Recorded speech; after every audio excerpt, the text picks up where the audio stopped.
Hey guys, welcome back to the EA Sports FC 25 Chesterfield Career Mode. We are off to a fantastic start so far, signing quite a lot of players and selling a lot of major players as well, and winning our first two games of the season, which we have a current budget of 4 million. The reason how we got here is pretty much we signed a bunch of players. I believe maybe 3 to 4 players from our 10 million initial budget, and then we went on and sell a lot of fringe players or experienced players perhaps. But of course, one big major sell that we did was on Nicholas Smets, who has gone to Espanyol, I believe, so for £6.5 million, and that is the record for Chesterfield in terms of outgoing, which also gives us enough money to have at least 4 million of what we have here at the moment. But in terms of what our plan is for the rest of the window is to try to bring in one more attacker in. Yes, I'm quite happy with my attacking option at the moment. Force certainly looks like a very good player for us, scoring plenty of goals, and here he is scoring his second goal right there. And I believe we also need a pretty good backup or second in command, that type of striker. And by the way, we have loaned out 2 players very early on. Palmentera, I think that's how you pronounce his name, is currently, well, I've loaned him to Birmingham. And right now the funniest thing is we are playing against them. So I wish EA would do something about it in terms of loaning a player and play against them in the same season, because usually this is a type of game where the loanee has to be, well, you can't really say suspended, but definitely not eligible to play that game. So just to add a little bit more realism to the game there, if the game could do so. By the way, FC 26 apparently they're like the testing or something like that. It's taking place in Vancouver, so well, I didn't really pay much attention to it, but hopefully, from what I will hear from other YouTubers, they're going to improve the career mode, which we all been saying that. Well, there you go. So as I said, Van Dam has been loaned out. Palmentera has also been loaned out for a 2-year loan. And of course, there are more players could be on their way out. But Nayoni, I thought he submitted a transfer request. That's why I was a little bit surprised that, a deal coming in for him. But last season, he was amazing. Triggered that 4 million clause from Liverpool, so I thought I have to keep him. He was really good last season. Definitely, one of our pivotal midfielder we have out there. Right up for the second game here, we got Burnley. Again, I think it is going to be a tough game regardless, because the way how we, the way how we have to play is going to be different for this season compared to last season. A lot of Premier League proven team before, even though they're relegated, but they still do have a little bit of experience left. In 10 minutes in, we off to a very good start, by the way. Martin have scored first goal with a very good finish, but on the other hand, we made a mistake at the back there, and Durosimi, the Burnley striker, has made it 1-1, and later on, right before halftime, Durosimi again, very tall, agile, and quick as well. Very quick on his feet, and he has made it 2-1 right before halftime. Definitely not exactly what we're looking for here. 53 minutes in, it was a good goal line clearance, maybe a save there. Lundstrom is down on the floor with a ninja, it looks like, and right now we hit them with counter attack. Here comes Foss, and he is going to keep on going. And what he's going to do is that one-on-one with goalkeeper, smash that one to top right corner to find an equalizer here. 2-2. What a composed finish there by the finish. What we got, a player, and right now, 2 minutes in, here comes Burnley. A lot of trouble defending the Rosimi because he's just way too quick. If you give him a little bit more space, he's going to skip past you. Bartrada comes out and intercept him, but at the end of the day, Durosimi seems to be a very good player. A hat trick for him already 87 minutes in. We lost the ball back there, and here comes Hannibal, the former Manchester United man. Here comes Elis on the right side. Just great dribbling in general. Nobody can get a touch of him. Great finish. 90th minute, finding dagger to our throat. And that is pretty much it. 4-2 is the final score, and that is our first loss of the season. And from that on, Noah Lundstrom is out for 5 days, which is totally fine. Williamson has also been loaned out. Williamson actually has also been loaned out as well. Another has potential to be special type of player. And of course, these players will definitely coming back next season to see how we should do in terms of their progress, in terms of their future. And right now for the third game here, round 2 of the Carabao Cup. We got Bristol Rovers, and it is a short game right there. 1 goal lead, 18 minutes in by Santa, who we signed in January last season. Right now for the fourth game here, we got Portsmouth at home, actually away, and for 15 minutes in, Arce with a great header, slides that one to the far right corner to make it 1-0. Later on, a free kick coming in.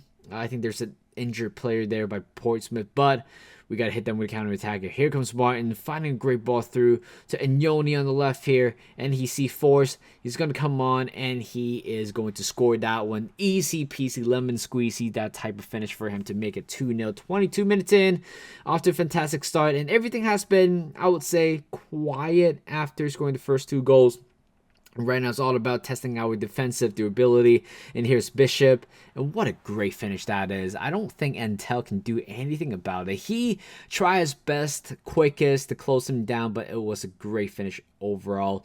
And here comes Santa for the last minute here in the regular time. Santa, good dribbling down the left side, cuts into the middle to Kendall, and he makes a 3-1. Great finisher as well. Second goal for him since he joined us a few weeks ago. And right now, we just keep getting wins here. There's no expectation where we are going to be at in the table at the moment.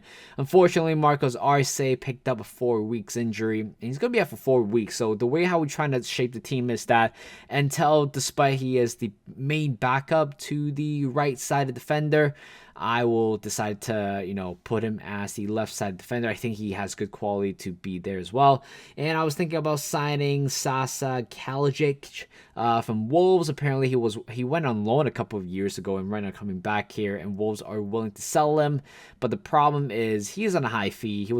I think he's worth 4 million by Wolves, but the fact that his current wage is 51,000 euros, not 51,000 pounds per week. I don't really want to break the structure for a player like him. Plays 29-year-old, reaching his peak, if not past his peak already. So I decided to go for younger option. So we have turned to the Italian striker Bonfanti. I think that's how you pronounce his name. Bonfanti. It doesn't matter, but we signed the last player of the summer transfer window, and I can't really give you the number of players that we signed, but Nicholas Bonfanti looks like a decent player. 24 euro, 72 rated. Can certainly go at least 75 by the end of this season. It depends on how good he plays. Looking at the September report here, by the way, we didn't, for the summer transfer window was officially ended.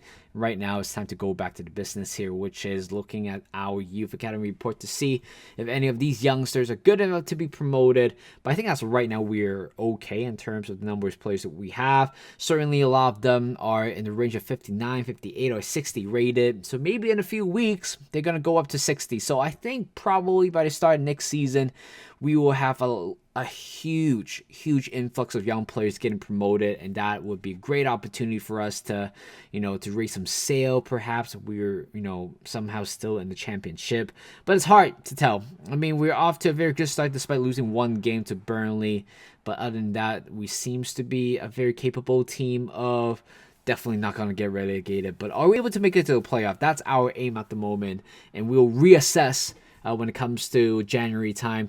And here's Luton Town at home. We scored the first goal, and later on, I think that was Morris, right? Morris scored second goal, and later on, here comes Martin, sets it up in the middle to land, and Bonfanti scoring his first goal for the club. Great finish right there. And 76 minutes in, here comes Luton Town again. Here is Morris going around the defender. Great finish to the top left corner. Nothing we could do there. Bart tried his hardest to try to knock that ball away, but just couldn't. But right after conceding last goal, we are so good at responding. Armstrong needed a little bit of luck there with the deflection with that poor pass, and great finish to make it 3-2 with 10 more minutes to go. We grabbed the win 3-2. And we are off to the next game here, which is round 3 of Cardiff City. For the past couple of seasons, by the way, this is season 3. For the past couple of seasons, for round 3, we have been facing against Premier League giants, Arsenal in the first season, and Newcastle United for the second season. Finally, it's nice to face against a team that is in the lower league compared to, the Premier League, which is totally fine. We were off to a horrible start. A few minutes in, we're down by one goal down until the 70th minute. Poor defending by that player, taking out, I think, Van de Poel, our right winger, and Bonfanti coming off the bench and score a crucial penalty to make it 1-1 with 19 more minutes to go. And right now, do we have the guts to make it 2-1? And here comes a good through ball. And Armstrong hits it in. And can you imagine, that is probably one of the weirdest goals I've ever scored. Armstrong is through, but is that the best finish you can ask him? I'm sure a lot of instinctive play would have gone for that finish as well, but the goalkeeper should have certainly done better with 4 more minutes to go. Great through ball right there. Santa sets it up to Bonfanti coming off the bench, and he has scored 2 goals, finding the winner, and we're through to round of 32 of the Carabao Cup, which is absolutely great. I'm not saying that we're going to win the competition this year, but at least we would want to go further into the competition. Maybe round 16, if not quarterfinal, would be great with our team right now. And for the final game today, we got Huddersfield Town. Right here, right before halftime, Kendall makes it 1-0. Good finish right there. It's a hard finish as well. I know he's left-footed, but the fact that he has to turn his body like that with his weaker foot shot to make it 1-0. And that is pretty much it for today's episode. 5 wins, 0 draws, and 1 loss. Scoring the most goals so far in Championship. 17 goals, conceding 8 with the goal difference of a 9. It looks like this season we have quite a lot of competitors to play against. We got Burnley, Norwich, Preston North, and Watford, Middlesbrough. All of them have indeed Premier League experience, except Preston North, and so hopefully we're going to keep up the form here. So that is it. Thank you guys for watching. Hope you guys enjoyed this video. Like this video, subscribe to my channel, and I'll see you guys in a bit.